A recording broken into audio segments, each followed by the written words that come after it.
Армысыз құрметті көрермен, сіздермен бірге Қазақ Ньюс апта жаңалықтар легін ұсынамыз.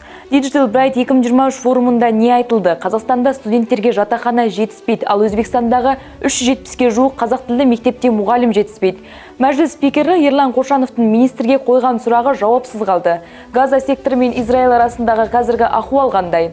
Президент Тоқаев Қырғызстанға жұмыс сапарымен барды. 12 қазанда Астанада өтіп жатқан технологиялық Digital Bright 2023 форумында цифрлық даму министрі Бағдат Мусин Қазақстандағы интернет сапасы нашар шалғай елді мекендерге америкалық SpaceX компаниясының көмегі арқылы жылдам интернет жеткізетінін хабарлады. Когда есть технологии такие развитые, как SpaceX, то грех ими не воспользоваться, и поэтому, если коротко, то мы все это время ждали, пока наши телеком-операторы дойдут до сел.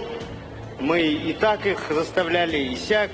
Все-таки я их не одолел. И в итоге пришлось обратиться к SpaceX. SpaceX секілді технологиясы дамыған компания бар кезде оны қолданбау күнә болады. Біз ендігі 10 мектепті бұл жерге қосып үлгердік. Қолымызда 2000 мектепке байланысты келісімшарт құжаты тұр. Құдай қаласа осыған байланысты құжатқа қол қоямыз дейді министр. Жоғары оқу орнынан кейінгі білім комитетінің мәліметінше елімізде 380 студенттік жатақхана жұмыс істейді. Қыркүйек айының басындағы дерекке сәйкес студенттерге қажетті орын 23,7 мыңды құрайды. Ресми статистиканы қарастырсақ, Алматыда студенттерді тұрғын үймен қамтамасыз ету мәселесі ерекше өткір. Былтыр жалпы қажеттілігінің 45 мыңнан 3/1, 12,7 мыңға жуығы Қазақстанның ірі мегаполисіне тиесілі болды.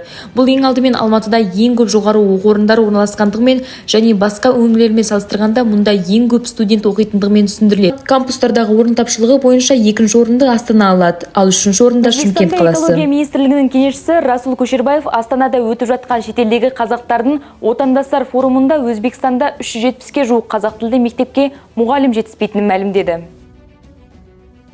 Расул Көшербаевтың айтуынша, ұстаздар математика, химия, биология секілді пәндерге қажет.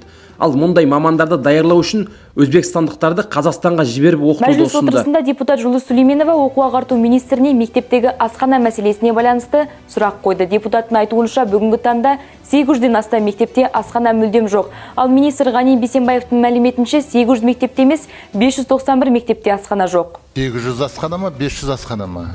300 асхана қайда кетті? Жаңа депутат 800 деді. Солай ма, Жұлдыз Доспаргенқызы?